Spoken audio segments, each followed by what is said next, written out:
It is often said that the only thing constant in life is change.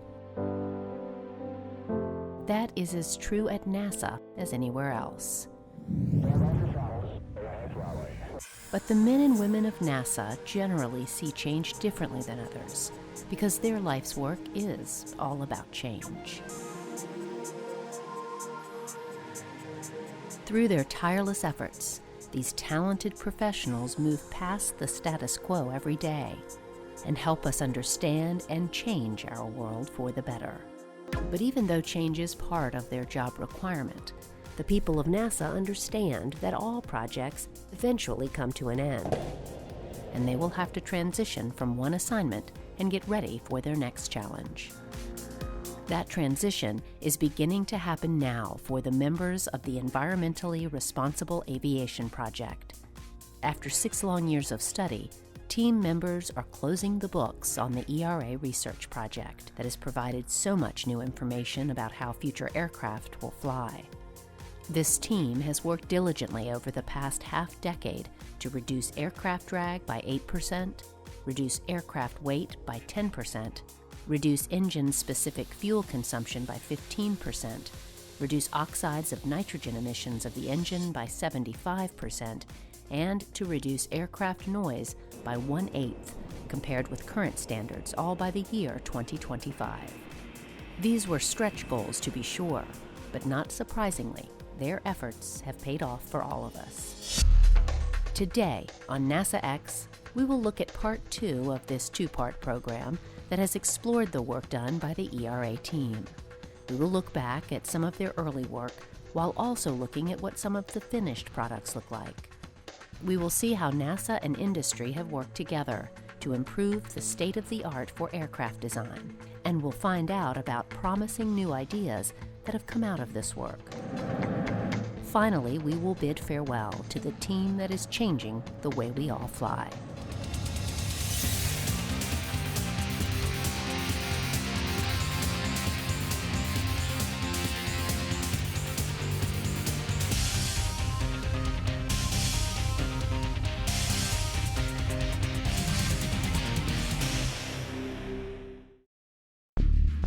Created in 2009 as part of NASA's Aeronautics Research Mission Directorate's Integrated Systems Research Program, the Environmentally Responsible Aviation project was tasked with exploring and documenting the feasibility of vehicle concepts and enabling technologies to reduce aviation's impact on the environment.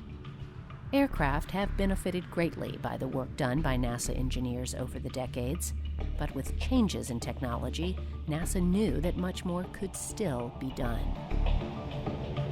The ERA project was organized to mature promising technology and advance aircraft configurations that meet midterm goals for community noise, reduce fuel burn and nitrogen oxides or NOx emissions. They were also tasked with determining the potential impact of these advanced aircraft designs and technologies into the air transportation system. They have done all this and more. The solutions that they have achieved will undoubtedly reduce fuel consumption by up to several percentage points for the aircraft community. That may not sound like much, but shaving aircraft fuel consumption even a few percentage points can save millions of dollars and help protect the environment from harmful emissions. One area that the team focused on heavily to meet these goals was to develop, in collaboration with their industry partners, a new type of aircraft called the hybrid wing body concept. NASA planners did early wind tunnel tests and scale model tests with great success. The final phase of this testing is being done here at NASA Ames Research Center's 40 by 80 tunnel in California. The INFAC is actually home to 2 interconnected wind tunnels. One test section, the world's largest, measures 80 feet tall by 120 feet wide. The other one, the world's second largest, has a test section that measures 40 feet tall by 80 feet wide. This full-scale tunnel has been used since World War II and has helped perfect numerous aircraft designs, and is now being used to help with this unique aircraft. Here is Kevin James from NASA Ames to explain. If you take an airplane from, say, 1950, and you take an airplane from, say, today, and you lay them on top of each other, they have almost exactly the same outline. And there have been a lot of improvements, but as we start looking for something that's dramatically different, where you're really going to make improvements in fuel economy, fuel emissions, and acoustics, say community noise and the impact that we have on how people live their lives, we have to keep looking and sometimes think outside of the box. So this is a hybrid blended wing body. We call the generic airplanes of today tube and wings. And that sort of makes sense because they're just a big old tube with a wing on it, and we all just go along for the ride. What we've done here is we've actually taken that tube, and with the abilities that we've had in improvements in structures and materials, specifically composites, we can now go from a tube shape to more of an elongated shape, because a pressure vessel wants to be a tube and we want to kind of stretch it a little. Well, when we stretch it and then we blend the wings into it, we get this hybrid blended wing body airplane. And through very careful control of weight and very careful configuration control, including how you put the engines on it, we have significant improvements in fuel burn and also very significant improvements in noise. Our mandate was a 50% reduction in fuel burn, gate to gate, and a 42 decibel reduction in noise in a cumulative fashion from a 1999 Target airplane. Where we ended up was really, really close. We made over 48% improvement in fuel burn, so missed it by just that much, and really close to we're at 40 dB down. Cumulative. But a good way to keep in mind what that really means is every 6 decibels of change is a doubling of the noise, our perception of the noise. So when we start talking about numbers like 42 dB down, even if it's cumulative, that is a huge improvement. What that really is in terms of quality of life for people in cities, especially around airports, is a significant improvement to what they've come to expect. It's been a lot of hard work. There's always frustrations, but that's kind of what makes the job fun sometimes, is solving the challenges.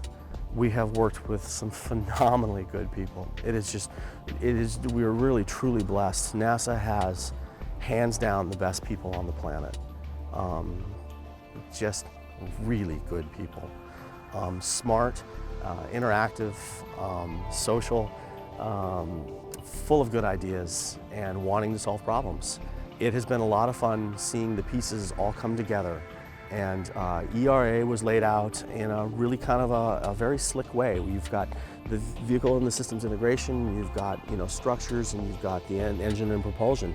And again, to meet the stated goals, all 3 legs had to deliver. And as we get to the end of the program, it is just incredible seeing the progress that was made and the deliverables that we're getting from all of the components. And as they come together, you see that we are actually going to be able to be in a position to say something like this works. And this is where we should be headed. The research from the hybrid wing-body aircraft will continue. And one day, in the near future, we may all see these types of revolutionary aircraft flying in our skies.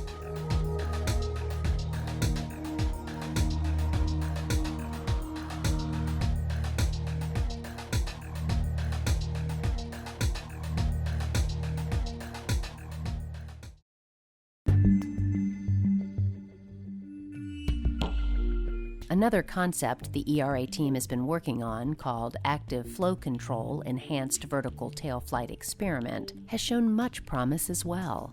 The ERA team worked in cooperation with Boeing to develop a plan to test this innovative idea in the wind tunnel and on an actual aircraft in flight. Before flight tests were done, the team installed 31 sweeping jet actuators onto a tail section of a 757 aircraft. These jets can manipulate, on demand, the air that flows over the vertical tail and rudder surfaces. This test is important because it has the potential to reduce the weight associated with the tail section. An aircraft's vertical tail is primarily used to add stability and directional control during takeoff and landing, especially in the event of an engine failure. But when the aircraft is cruising at altitude, the same large heavy tail is not necessary. Engineers theorized they could reduce the size of the vertical tail by using the sweeping jets to generate the same side force during takeoff and landing. That would reduce both the weight and drag of the airplane and decrease its fuel consumption. In order to test this large tail section, the team had to place it inside the NASA facility that is home to the world's largest wind tunnels. Ground studies by a team of NASA, Boeing, University of Arizona, and Caltech researchers on this full-scale 757 vertical tail in the INFAC did in fact show that the active flow-controlled jets could potentially increase side force by as much as 20 to 30%. That low number of 20% increase in side force could allow designers to scale down the vertical tail by about 17% and therefore reduce fuel usage by as much as 0.5%. But this is not the only potential benefit. In addition to reduced weight and fuel economy, this type of device could also allow for new aircraft to use shorter runways. Here is the man who is called the father of active flow control, the University of Arizona's Iggy Wignansky. We can possibly take off from a football field size with some sort of a rotor type airplane, maybe partly tilt rotor, partly tilt wing. And we can fly possibly at 350 to 400 knots and do this very efficiently. So since most of our flights are of the order of 1,000 miles, if you do it from downtown to downtown, from a parking lot to another parking lot, that's much more effective than to do it the way we do today. Because on a distance, let's say from here to Tucson, I spent about 2 hours at the airports, and this is not really necessary. And there are a lot of, by the way, small airports of runways that are less than 5,000 feet. They are in a lot of city centers or close to city centers that can be utilized and can be utilized effectively. So some sort of short takeoff airplane that would use this technology could be very effective. After testing on the tail was complete at the INFAC, NASA and Boeing placed the tail on a Boeing test aircraft called the Eco Demonstrator.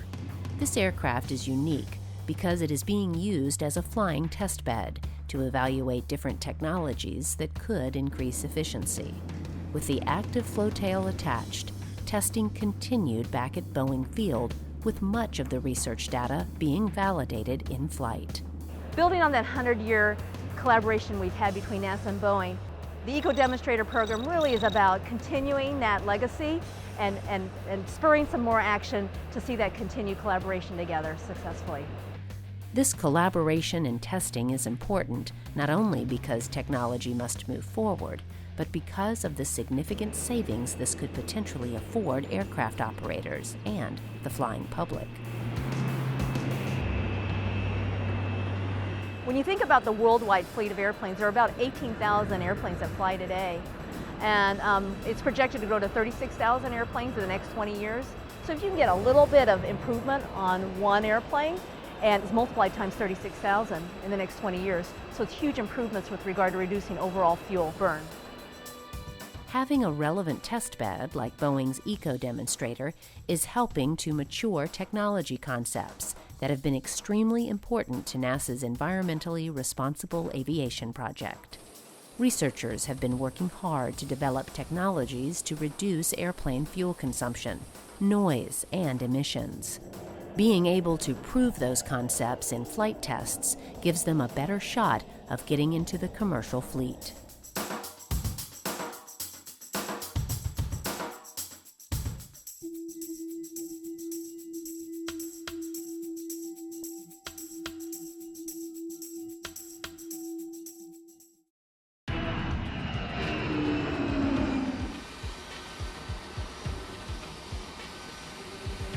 Because the eco-demonstrator was designed to test multiple experiments at once, Boeing and the ERA team also decided to test special material coatings on the right wing of this aircraft that could reduce bug contamination. This test was called the Insect Accretion and Mitigation Experiment, which in layman's terms means that it is simply an experiment to test how to keep bug guts from reducing aircraft efficiency. It might seem odd that NASA would spend its time worrying about seemingly innocuous bug strikes, but believe it or not, these small creatures can significantly reduce an aircraft's efficiency. In a set of flight tests near Shreveport, Louisiana, the team assessed how well 5 different coatings repel insect residue. Studies have shown that keeping the flow smooth or laminar over a wing can reduce fuel consumption as much as 6%. Even something as small as a bug on a leading edge can cause turbulent wedges that interrupt laminar flow. That results in an increase in drag and fuel consumption. Engineers at NASA developed and tested a number of nonstick coatings in a small wind tunnel back at NASA Langley. Their initial findings allowed them to reduce the number of material from about 20 test samples down to 5. With these 5 best candidates in hand, the team was now ready to place the samples on the right wing of the eco-demonstrator for flight validation. The next step was to find the best bug-infested area in which to flight test the surfaces. After narrowing the list of 90 airports to 6, Shreveport, Louisiana was chosen due to its temperature, geology, runway size, and potential for large numbers of bugs. During 15 planned flights, researchers installed sections of coatings onto the leading edge slats of the eco-demonstrator 757. First, they established a baseline using uncoated surfaces to capture insect accumulation rates. Then they removed those sections and installed samples of the 5 treated panels. One of the things engineers want to test is how durable the coatings are. Treated surfaces will only be effective as drag reducers if they can withstand the harsh flying environment. So what we're doing here is testing some of the coatings that we developed to prevent bugs from sticking to aircraft wings. This has been about a 5-year effort, and we started in the lab knowing that the problem is that if bugs stick to aircraft wings, you affect the laminar flow and therefore fuel efficiency. So we've taken samples, designs of material coatings from the lab to wind tunnel tests, and we finally have the big test, which is testing it on an actual aircraft, and so that's what we are here to do. What we do is we mount our samples onto the wing of one side of the aircraft, and we designed the test so that half of the panels are untreated that are mounted, and half of them have the surfaces that we are flying. And so what we do is have several takeoffs and landings, because those are the parts of the flight profile where you actually accumulate bugs. And so what we want to do is test to see if the coatings that we developed actually reduce the number of bug strikes that you get, and that's why we fly together with the untreated coatings. And the reason we're interested in that is because an aircraft is designed for cruise. But in order to get to cruise, you gotta pass by takeoff and landing, which is when the bugs are gonna accumulate. And so you basically negate the effect of designing the aircraft to benefit from being in cruise, because you already have the bugs by the time you get to cruise. That's why we have to do a lot of takeoffs and landings, because those are the parts of the flight where we actually have the problem. What we hope to accomplish is that the flight test confirms what we actually saw in the lab, right? So we tested over 200 different compositions in the lab, in a small-scale bug gun, in the wind tunnel, and actually even in a small aircraft. We've down-selected to 5 compositions. If any one of those, or at least one of those, actually works in practical application on the aircraft, which means that we've significantly reduced the number of bugs sticking to the surface, and where they stick is not a critical location to trip the flow, then it would be a success, right? This is actually a long-standing problem, we've seen literature all the way back to the 50s trying to solve this problem. And so if we're able to have a solution based on current understanding of what makes things stick and not stick, that'd be a huge success. Testing also continues on this unique application, and early results have shown that the ideas that have been generated may possibly work to reduce bug strikes on future aircraft. These are just a few of the innovative ideas that came out of NASA's Environmentally Responsible Aviation project. Only time will tell how many new technologies and innovations will come from the hard work done by this team from NASA. They can be proud that their hard work and efforts will lead to radical changes in aircraft design and efficiency for them and future generations. The results from this team and from NASA in general prove that when we as a country set a goal, if we put the right people on the task and let them work to completion, we can accomplish anything.